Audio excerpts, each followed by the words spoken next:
র প্রধান পরাগ জেন বাংলাদেশ সফর করে গেছেন। দর্শক, একই সাথে ভারতের হাই কমিশনার বাংলাদেশে নিযুক্ত দীনেশ ত্রিবেদী, তিনিও প্রধানমন্ত্রী, পররাষ্ট্রমন্ত্রী, স্বরাষ্ট্রমন্ত্রীর সাথে মিটিং করে তারপরে মোদির সাথে সাক্ষাৎ করতে গেছেন। এটা বাংলাদেশের জন্য অত্যন্ত উত্তেজনকর এবং তাৎপর্যপূর্ণ একটা বিষয় যে সাক্ষাৎ করে তারা সবাই উড়াল দিয়েছেন। যদিও রয়ের যে টিমটা ইনক্লুডিং এসপিজি অফিসার্স, যদিও পরাগ জেন নিজেই এসপিজি অফিসার, আরো আছেন, তারা কি জন্যে দেশে এসেছিলেন এবং দেশে আছেন কিনা এটা নিয়েও ধোঁয়াশা আছে।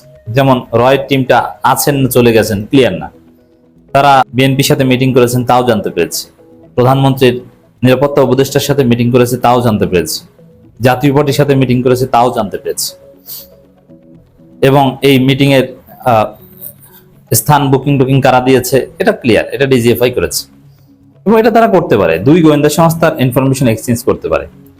বাট সিভিলিয়ানদের কাজ কি?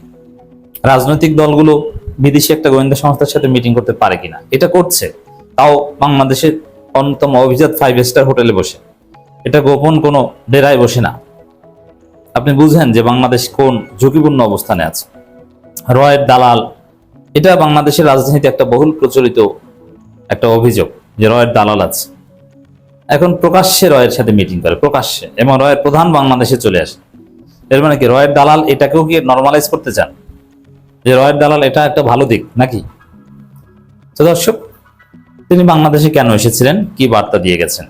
একই সাথে দীনেশ ত্রিবেদী বাংলাদেশকে কি বার্তা দিয়ে নরেন্দ্র মোদীর কাছে ছুটে গেছেন, মোদীকে কি বুঝাবেন, মোদী কি সিদ্ধান্ত দিতে পারে?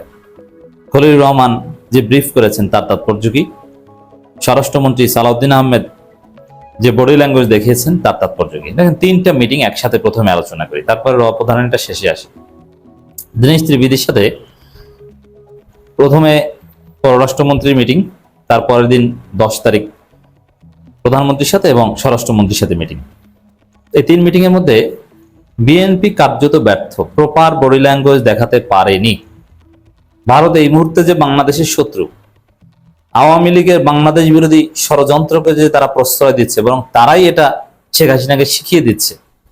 এজন্য ভারতকে যে ধরনের অ্যাপ্রোচ দেখানো দরকার ছিল, যেভাবে বৃদ্ধাঙ্গুলি দেখানো উচিত ছিল, এটা স্বরাষ্ট্রমন্ত্রী সালাউদ্দিন আহমেদ দেখাতে পেরেছেন। তার মুখে কোনো হাসি ছিল না এবং পুরো ভাবে ছিলেন। এটা ঠিক আছে, মিটিং করতে বাধ্য হলো, সে জায়গায়ও কিছু বডি ল্যাঙ্গুয়েজের মাধ্যমে বার্তা দেওয়া যায়।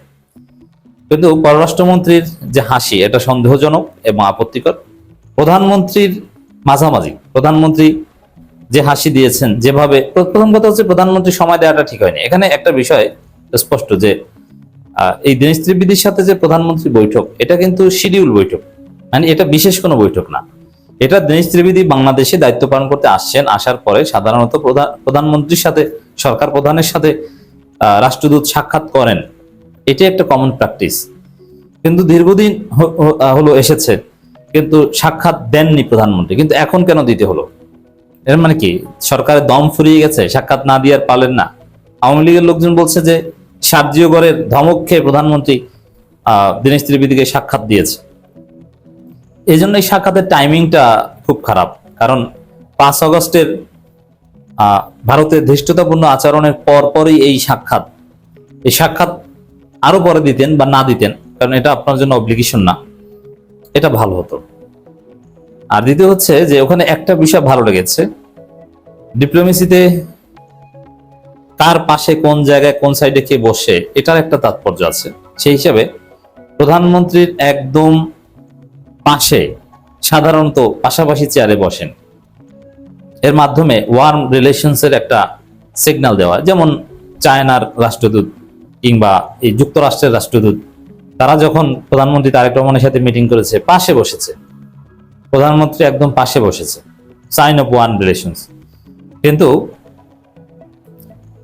দীনেশ ত্রিবেদীকে পাশে বসতে দেননি প্রধানমন্ত্রী, তার জন্য সামনের দিকে একটু দূরত্বে চেয়ার রাখা হয়েছে, বসার ব্যবস্থা করা হয়েছে। এটা একটা বার্তা যে তোমার সাথে ওয়ার্ম রিলেশন নাই, যেটা পজিটিভ, আমরা সেটাকে পজিটিভলি বলবো। কিন্তু হ্যাঁ, প্রধানমন্ত্রীর পক্ষ থেকে শেখ হাসিনাকে ফেরত চাওয়া হয়েছে, বাসসের প্রেস রিলিজে যেটা দেখলাম, এবং শরীফ ওসমান হাদির হত্যাকারীদেরও ফেরত চাওয়া হয়েছে। ইটস ট্রু, বাট এই এটা এটা এই এই এই এই চাওয়া বা যে দাবি, এর মাধ্যমে চাপ দিয়ে একটুও দমানো যায়নি দীনেশ ত্রিবেদীকে। এই জায়গায় হচ্ছে বিএনপি ব্যর্থতা। চাপ দিয়েছেন কিন্তু চাপে কাজ হয়নি। প্রমাণ, প্রধানমন্ত্রীর পক্ষ থেকে শেখ হাসিনা এবং ওসমান হাদির হত্যাকারীদের ফেরত দিতে বলা হয়েছে, কিন্তু দীনেশ ত্রিবেদী বৈঠক শেষে যে সাংবাদিকদের সাথে কথা বলেছেন, দীর্ঘ কথা বলেছেন, অনেক কথা বলেছেন, কিন্তু সেখানে কিন্তু শেখ হাসিনা ফেরত প্রসঙ্গ একবারও বলেনি, একদম স্কিপ করেছে। তো এর মানে কি? ঘাট তারামি এটা। অবশ্যই যদি বিএনপির চাপে কাজ হতো অথবা প্রধানমন্ত্রীর চাওয়াকে গুরুত্ব দিত, তাহলে এটা সাংবাদিকদের কাছে বলতো যে এই বিষয় বলেছে, তো এটা আমরা ভেবে দেখছি বা খতিয়ে দেখছি বা পর্যালোচনা করছি। না, এটা কথাই বলেনি। এর মানে প্রধানমন্ত্রী কি বলেন এর কোনো দাম দেন না দীনেশ ত্রিবেদী। যেহেতু এ ধরনের স্বাভাবিক বৈঠকে স্বাভাবিক বলা টলা,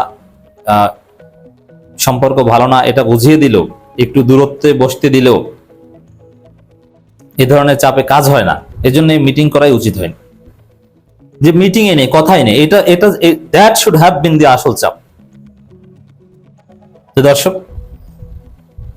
এখানে দীনেশ ত্রিবেদীর পক্ষ থেকে দীর্ঘ সংবাদ সম্মেলনে একটি বারের জন্য শেখ হাসিনাকে ফেরত দেয়া বা ওসমান হাদির হত্যাকারীদের ফেরত দেওয়া প্রসঙ্গ আলোচনায় না আনার মধ্য দিয়ে আওয়ামী লীগের লোকজন এই আশা করছে যে না, শেখ হাসিনার দেশে ফেরা অনিবার্য হয়ে উঠছে, শেখ হাসিনাকে ভারত দেশে ফেরাবে। কারণ একই সাথে দীনেশ ত্রিবেদী এটা ভ্যালু দিলেন না, র প্রধান বাংলাদেশে এসেছে, র প্রধানের কাজ কি? আবার তিনি এসপিজি নেতা, এসপিজি সচিব, সেক্রেটারি। র প্রধান তিনি কি বলেছেন? তিনি মূলত শেখ হাসিনা আসলে কোথায় থাকবেন, ক্যান্টনমেন্টের ভিতরে রাখা যায় কিনা, কিভাবে সেফলি আনা যায়, নিরাপত্তা পরিস্থিতি কি, এই বিষয়টা দেখভাল করতে এসেছে, এই বিষয়টা কথা বলতে এসেছে। তাহলে তারা at any cost Sheikh Hasina জেলে যাবে, ঠিক আছে, তারপরও শেখ হাসিনা জেলে গেলে অ্যাটলিস্ট আওয়ামী লীগ পুনর্বাসিত হবে, এটা তারা মনে করে। এই কারণে শেখ হাসিনাকে এক্সট্রাডিশন না, এমনিতে শেখ হাসিনার ইচ্ছায় যাতে তিনি দেশে ফিরতে পারেন এরকম একটা আয়োজন করা সর্বোচ্চ চেষ্টা ভারত করছে। এবং নরেন্দ্র মোদীর কাছে যে এটি আলোচনা করবেন, তারা রিপোর্ট করবেন। এজন্য ভারতের সাথে যেভাবে খেলছে, র প্রধানের বার্তা এটাই যে শেখ হাসিনাকে কোনভাবে ফেরত নেওয়া যাবে সেটা আপনারা আমাকে বলেন। এজন্য ভারতের সাথে যেভাবে পিঠে হাত দিয়ে বৈঠক করে খেলছে, এই খেলায় কাজ হবে না, আরো কঠিন খেলা খেলতে হবে, আরো কঠিন পদক্ষেপ ভারতের বিরুদ্ধে নিতে হবে, তারপরে ভারতকে সাইজ করতে হবে, থামাতে হবে। আমাদের এখানে পাকিস্তানকে লাগবে, চীনকে লাগবে, তুরস্ককে লাগবে। দর্শক, আমি সম্ভবত র প্রধান কোথায় কোন হোটেলে থেকেছেন এজন্য বারবার ওয়েস্টিন শব্দটা ব্যবহার করেছি না, Radisson Blu hotel. Radisson blue সেনা তত্ত্বাবধানে নির্মিত 5 স্টার হোটেল, ওয়েস্টিন না, এখানে রেডিসন ব্লু হবে।